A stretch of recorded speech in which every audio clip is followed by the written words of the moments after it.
வேல் என்பது மூலஸ்தானத்திலேயே இருந்து அனுகிரகம் செய்யக்கூடிய அளவுக்கு ஆற்றல் நிறைந்தது.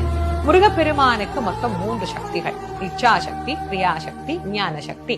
இந்த இச்சாசக்தியாக வள்ளியும், கிரியாசக்தியாக தெய்வயானையும், ஞான சக்தியாக வேலாயுதத்தையும் சுவாமி வச்சிருக்கிறார். சிவபெருமான் என்ன பண்ணாரு? உலகத்துல இருக்கிற அனைத்து சக்திகளை, அண்டம் முழுவதும் நிறைந்திருக்கக்கூடிய அனைத்து ஆற்றல்களையும் ஒன்றாக திரட்டி அது அப்படியே ஒரு வார்ப்புல ஊட்டி எடுத்தா எப்படி தக தக தக தகன்னு மின்னும், அப்படி மின்னியது அந்த வேல். அந்த வேலை அப்படியே தூக்கி முருகன் கையில சிவபெருமான் கொடுக்கல, அம்பாள் கையில கொடுத்து என்ன தெரியுமா சொன்னாரு?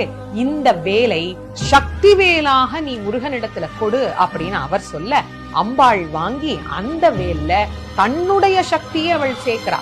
சேர்த்த பிறகு அந்த வேலை முருகப்பெருமானுக்கு அம்பாள் தான் கொடுக்கிறார்.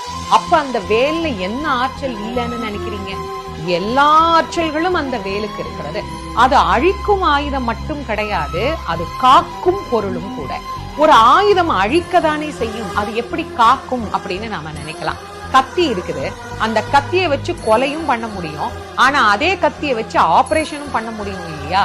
வேல் என்பது பகைவர்களுக்கு அழிக்கும் பொருளாகவும் பக்தர்களுக்கு காக்கும் பொருளாகவும் இருந்து நம்மை அரணாக காக்கக்கூடியது.